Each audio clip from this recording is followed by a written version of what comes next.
What is going on, lovely people of YouTube? Welcome to the Ultimate Hero Guide in Call of Dragons. This is going to be part 2 in the series of how to play Call of Dragons. If you haven't seen part 1 yet already, I'm gonna link the video up here and you can check it out later. I would recommend that you watch the video until the end because it's going to cover so many things about heroes, especially if you are a new player.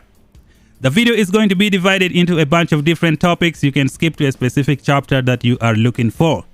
Make sure that you subscribe to the channel for more content. If you haven't yet already, turn on the bell notification and never miss out. Like the video, share it with your friends. Let's get it started. Alright, warriors of Tamaris, we shall begin the video by understanding simple concepts about the hero. Let's go to the hero section and pick one hero and use him as an example. Right here is Mr. Velen. Now let's click on the question mark and see what is going on. You have to level up your hero to level 20 and put 3 stars to unlock the deputy. Only then will you be able to bring 2 heroes outside. When you get your hero to level 30 with 4 stars, you will unlock the 4th skill. And then when you get your hero to level 40, you will unlock the awakening skill. All heroes can go from level 1 all the way up to level 60. You get these levels by defeating Darklings from Dragon Trail and from gathering resources on the map. Now all heroes have 3 sets of talents right here. These talents are expanded here at the bottom. To get these points, you are gonna have to level up your heroes from the Darklings and gathering. And then you can put the talent points right here to improve the skills of your heroes. All heroes in Call of Dragons have 4 sets of skills and 1 awakening skill. The first skill is known as the Rage skill. It is the most important one for any hero. You should make sure you upgrade the first skill to level 5 before you put any stars to unlock the rest. The awakening skill will always amplify your Rage skill and take it to the next level. Now you're gonna hear people say stuff like 5-1-1-1 configuration. That simply means you put 5 points here on the Rage skill and then you unlock the other one. Do not unlock these skills without taking this Rage skill to level 5. It is the most important for any hero, and you're gonna see why a little bit later. You can improve the skills of your hero by getting hero tokens from the game. There are so many places where you can get the hero tokens to improve the level of your hero. Again, I repeat, make sure you work on the first skill, take it to level 5 first before you unlock the rest. Let's continue exploring the heroes and see what happens. Now I'm gonna bring one march outside and show you guys what's going on. You need a level 20 primary hero with 3 stars to unlock the deputy. Now let's see what's gonna happen when you bring 2 heroes outside. The skills of all your heroes will combine together to work. Now when you fight your heroes in the open field, the primary hero will do the Rage skill and then the secondary hero will do the Rage skill after that. These other skills will add up to help your marches as well. When it comes to artifacts, only the artifact of the primary hero is going to work. Now do not think that the statistics of the primary hero's artifact will combine with the statistics of the secondary hero artifact. That is not the case. Only the artifact of the primary hero is going to work. Let's check out a little something from here as well. When you bring out 2 heroes in the open field, only the talent tree of the primary hero is going to work. Do not think that the talent tree of the secondary hero is going to combine with the talent tree of the primary hero. That is not the case. Only the talent tree of the primary hero is going to work. The talent tree of the deputy hero will not work. Let's talk about troop capacity in Call of Dragons when you bring out a march outside to fight. Right now I have Madeline and Nika. Now the troop capacity right here is 240,000. Do you know how they did the calculations? Allow me to show you. Let's go back to the city and then click on the Hall of Order. Click on this eye and then it will show you your troop capacity depending on the level of your city hall. Right now my Hall of Order is level 25. I can bring a Legion capacity of 12,500 plus this additional bonus right here. Now that 12,500 is going to add up with the troop capacity that I get from the policy. Military expansion 1 gives me 17,000. Expansion 2 gave me 28,500. Expansion 3 gave me 42,000 troops. Now they will all add up to give you a base troop capacity. That is the base troop capacity that you can use with every hero. Now let's keep it pushing. My Madeline right now is 555 something, right? And on the second scale right here, Madeline has a troop capacity bonus of 15,000. So that is going to add up on top of what I have. It is very important to level up your heroes. When you level up your heroes, you also get an increased troop capacity. My Madeline is level 51. She can add 39,200 troops. Let's check out Velen. My Velen is level 56. He can bring 45,200 troops. Now if I was to improve Velen, it's gonna get another plus 1,200. So let's go back outside and see the troop capacity. So now we have the base troop capacity that you get from your Hall of Order. You get it from the policy. And then you're gonna get troop capacity from the primary hero and the secondary hero, depending on their level. Let us continue exploring more stuff about the heroes. This mode right here is going to help you do a bunch of different things. If you want your heroes to walk on the road, then you don't check this one. This one right here is going to be very important. If you click this one, your heroes will be able to intercept anyone who comes in front of them, especially if they are enemies. Also, if you want to attack alliance keeps, you should make sure you put this check mark on. This one is going to let your troops automatically attack alliance keeps, especially if your troops are long range units. So that is something to keep in mind. Also, when you are fighting your enemies, let's say you have your archer behind and then you put this infantry in front with the intercept mode. If someone targets your archer, this infantry is going to block them before they get to your archer. So it is a good idea to check this one if you're going out to fight enemies. This one just tells you what your troop can do, whether they are melee range or they have range while attacking. Here you can see the units, the number of troops that you have, and then here is the load capacity of the resources that they can carry. So this is pretty much everything that we need to know about the heroes. There are also presets here that you can set for your heroes. Basically, you click on this thing and then you change the presets. Like this one, for example. Let's say I want to put it here in this purple section. So I have it ready. I'm going to switch with this one and then hit save. And then you can override and save your marches. You should always have presets for fighting your enemies in the open field. You hit deploy and then you go to the multi-create. This will allow you to create a set of 5 heroes that you can bring out at once. Right now my favorite is this one right here. I use this to ambush people. Now I have my infantry to go and do the tanking, and then the others will attack from far. When I hit march, all of them will come out and they will ambush enemies right away. Now that we're done with the simple concepts of heroes, let's talk about the rage skill of the heroes, aka the most important skill of any hero. Make sure you take your rage skill all the way up to level 5 before you put any stars to unlock the rest. All the rage skill in the game will require 1000 rage. When you see your hero do some kind of fancy move in the open field, that is the rage skill, and everything you see here will apply. Every single hero has different rage skill, and they all require 1000 rage. This is absolutely the most important skill of any hero. Make sure you pay attention to it. Now I'm gonna show you how to get rage and how it works in the open field. Let us go outside and bring out one march on the field.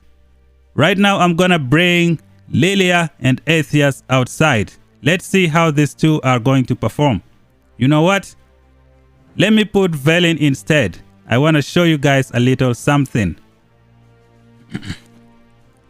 Gonna bring them outside and show you guys the concept of rage in Call of Dragons. Now when you fight your enemies, you are gonna start generating rage. When you exchange hits, you start generating rage for your hero. Let me show you while I fight right now. When you see the icon of your hero, you see these small dots on the side right here.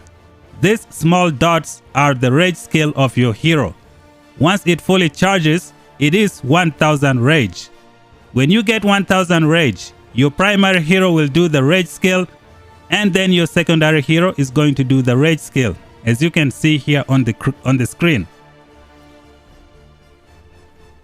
Right now Lilia is fighting, she is gaining rage, it is charging, now it's full. We're gonna see some fancy move. Here comes the rage skill for Lilia, and then immediately the rage skill for Velen follows.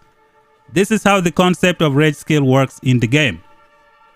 Now there are so many ways that you can amplify the rage skill of your heroes. Like from what I just showed you, I had Lilia primary and then Velen secondary. Do you know why I did that?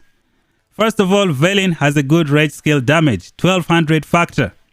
So when we go, let's go back to Lilia. When we go to the talent tree, I put Lilia primary because I wanted to use the boiling blood talent. It says when casting rage skills, your Legion's deputy deals 8% more damage the next time they cast a rage skill. Now that is why I did this. It is important to level up your heroes and work on a good talent tree. Now before you put points on your talent tree, I recommend you go watch your favorite YouTubers and copy their talent tree, because it's gonna cost you a lot of gems to switch your talent tree. Now let's say I try to switch back to this one. Just look at this. It wants that book. It's usually, I think, 1000 gems. So you gotta be very careful. To expand a little bit more on rage in Call of Dragons, some heroes in the game will give you rage. Let's take Atheas for example. When we check out his second skill, it says launching a normal attack has a 30% chance to grant Atheas Legion 60 rage. Now this is gonna be a very good combination, Atheas and Lilia, because Atheas is gonna be bringing a lot of rage, making Lilia do a lot of rage skill. Therefore, it is very important to improve the rage skill of your hero. Your hero is gonna do some fancy move, and everything you see here will apply. Let me add a little something on the side right now. Lilia right now is the best hero for the open field. She is the best hero for fighting in murder ball situations when you fight multiple enemies. Do you really know why? As you can see the description from here, she can do 1200 damage factor up to 2 targets. And when you awaken Lilia, she can do 1200 damage factor to 2 nearby legions, which means she can hit 3 targets with 1200 damage factor. Now all you have to do is just upgrade the rage skill to get this cool stuff. Therefore, you see why the rage skill of any hero is the most important. And this is why Lilia is the most dangerous hero in the open field, especially if you awaken her. Velen is also another heavy hitter. Do not underestimate this guy. Next topic of the video is gonna be about the war reports. You just saw me defeat that Darkling a few seconds ago. So right now we're gonna go to this section right here and see what really happened. This is the war report of what happened when I fought that Darkling on the map. As you can see here, I got 17,200 experience. Now we're gonna talk about the experience a little bit later. When you scroll down, you're gonna see the battle log and then the Legion buff. Now the Legion buff is going to show you the strength of your heroes and the strength of the heroes of your enemy. This is how you know if your enemy was too strong for you. Right now you can see the attack statistics of your enemies, how strong they were. In this case, I used the magic, and these are my statistics. As you can see, I had more attack damage than my enemy. I had more magic unit HP than my enemy, and I was able to win the match. You can also check out the battle log to see what happened during the fight. If you want to see some talent from the talent tree, you can read it from here. All you have to do is just expand it and see what really happened. It's gonna show you everything from your talent tree and how you are able to fight your enemy. You will learn about the counter attack and all that good stuff. As you can see here, Lilia used her rage skill and then she triggered boiling blood, and then Velen was able to do more damage with his rage skill.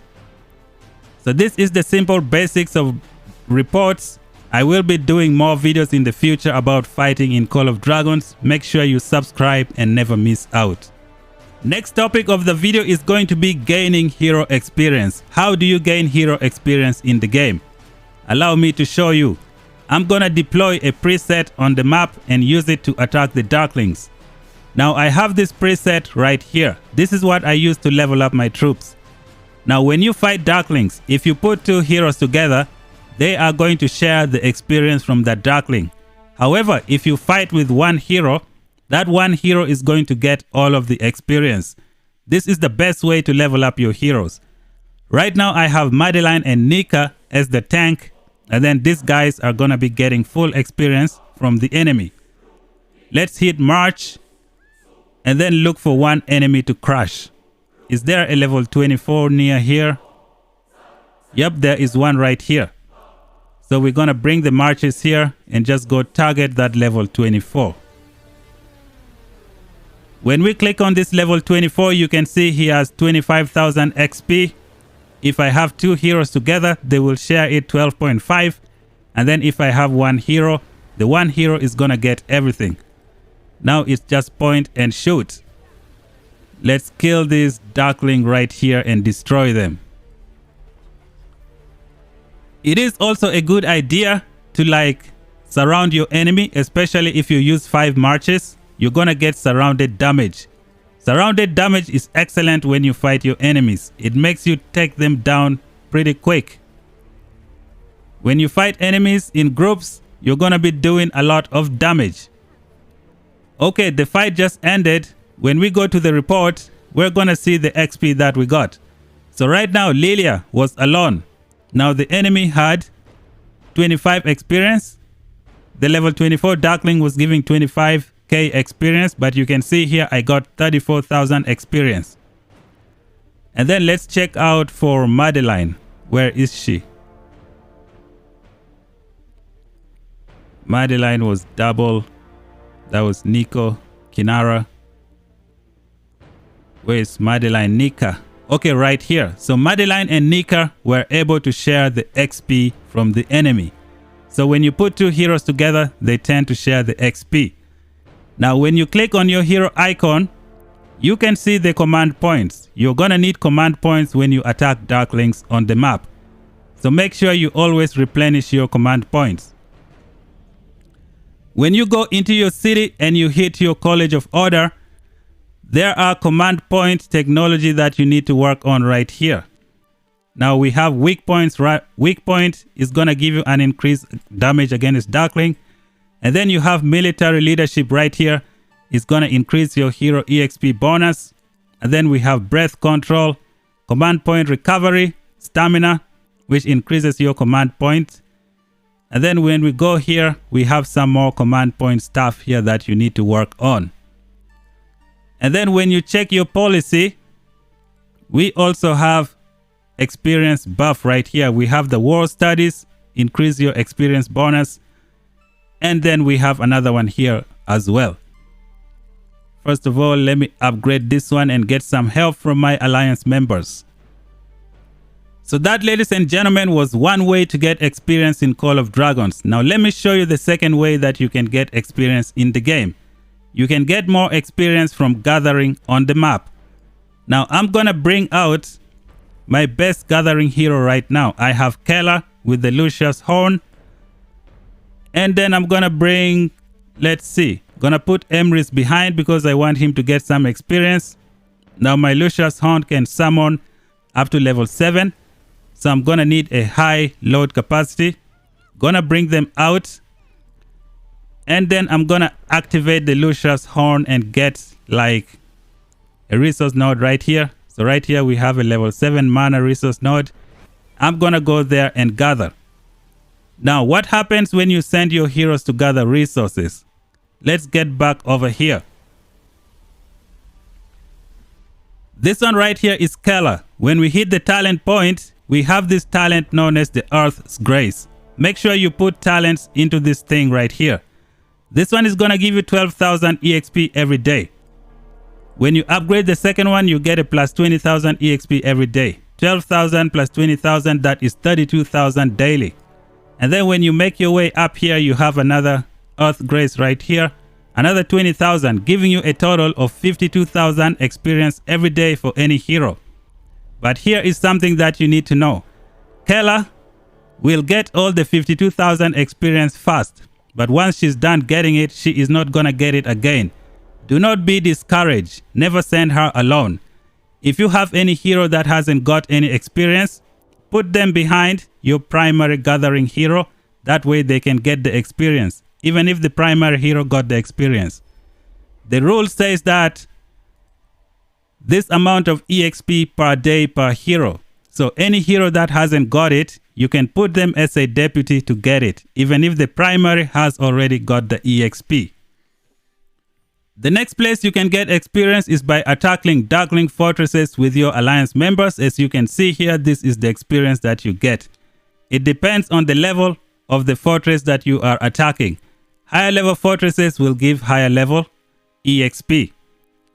These Darkling creatures right here, they are used to level up your artifacts instead. You can get this arcane dust that you can use to level up your artifacts. The next place you can get experience for leveling up your heroes is gonna be the Dragon Trail. The more you push, the more experience you're gonna get over time. Right now I am at level 73 with 218 stars. I get 3,800 experience every hour. This is the Dragon Glass that I get, and this is the prestige that I get. Let me loot and see what I got so far. 46,000 experience in the last 11 hours or 12 hours. Gonna claim it. It's awesome, some free stuff. Make sure you do your Dragon Trail as well. The final chapter of the video is gonna be the hero pairings in Call of Dragons. What are the best pairings in Call of Dragons? Which heroes should you work on in Call of Dragons? First of all, if you are a new beginner in this game, you should mostly focus on the archer heroes and the magic heroes. Those are the heroes that you're gonna use in the open field. The archers are the best heroes for killing Behemoth. You should always bring archer troops to killing Behemoth. For example, my Lilia right now is 5552, but I will never use her to fight Behemoth. Right now I have Kinara at 51112. I'm gonna send Kinara to kill Behemoth. And here is why. When we go to the troop training section, you can see the physical attack of the marksman. It's like 341. That is insane. When we take a look at the magic attack of the magic troops, it's only 251. Therefore, when you kill Behemoth, archers are the best. In terms of fighting in the open field, the magic troops are always the best at killing people in the open field. They are excellent at sending enemies away. Thea is one of the heroes that I recommend that you max out. This hero is awesome. You can use her pretty much with any hero in the game. The good thing, she can fly as well. As you guys can see right here, she is the hero that I am working on right now. Just a few tokens and I'm gonna have her awakened. I'm gonna get 2 shields that are gonna protect my 2 marches. Plus, when I send my flying heroes, they will most likely be stronger than most people. Most people will ignore this hero. If you want to get good value in the game, this is one of the heroes that you max out. The awakening skill is just next level. Plus, if you combine Thea with Madeline, and then you use this dragon scale armor, you're gonna be very defensive in the open field, especially against the ranged units. This is a very good combination. Let's go outside the city and I show you guys some awesome marches in Call of Dragons. Just gonna hit deploy right here. I have some presets. When it comes to the best infantry march, this is the one right here. It has so many counter-attack damage. Infantry are excellent at counter-attack damage. This is the best march for infantry in the game. Also, it is excellent for garrison as well. Even attacking people's cities, this is a very good march. Now when we come over here, we're gonna have Lilia and then Velin. This is gonna be the best magic march in the game. Either one of these 2 heroes can be primary. You just have to decide which talent tree you wanna use. Are you gonna go with the control of Velin, or are you gonna go with the skills talent tree of Lilia? It's gonna be up to you. And then when it comes to cavalry, Bakshi primary and then Emrys secondary is the best cavalry march in the game. This is single-handedly the most dangerous 1 versus 1 march in the whole of Call of Dragons. It is so dangerous. Right now, the best march for rallying cities is this duo pair right here. Bakshi primary, Emrys secondary. Let me show you guys from the talent tree why these two marches are so deadly in the open field. When we check out Bakshi, Bakshi is gonna give Emrys the Boiling Blood talent. Emrys has a skill damage factor of 1500. That is insane. You have another rage skill amplification right here. Rage skill amplification, and then within the first 10 seconds of the match, you can melt your enemies right away. Make sure you don't fight Bakshi and Emrys in a one-on-one situation unless you are well equipped to take them out. Bakshi has a rage skill damage 1400. Can go all the way up to 1500 with the awakening. When you look at Emrys, he's got 1500. And then he also can generate a lot of rage. And then he has a rage skill damage dealt bonus, hero skill damage dealt bonus. The nastiest 1 versus 1 march in Call of Dragons. You better watch your back. This one right here is the best march for killing Behemoth. You can have Nico primary, Kinara secondary. You can have Kinara primary and Nico secondary. Just play around with the talent trees to see which one works best. When it comes to rallying cities, you should use this pair right here. Bakshi primary, Emrys secondary. Even better than the city rally Husk. You can also try Nico primary and then Husk secondary for rallying cities. You can try Kinara primary, Husk secondary for rallying cities. That is the best way to go. I want to thank you guys for watching the video. Hopefully I explained everything for you guys. Let me know down below what you thought of the video. If you are new here, make sure you subscribe for more content. Like I said before, this is part 2 in the series of how to play Call of Dragons. I'm gonna make a part 3 talking about something else in the near future. Make sure you subscribe so you don't miss out. Don't forget to check out part 1. I'm gonna link it somewhere here. Until then, talk to you guys in the next video. Peace out.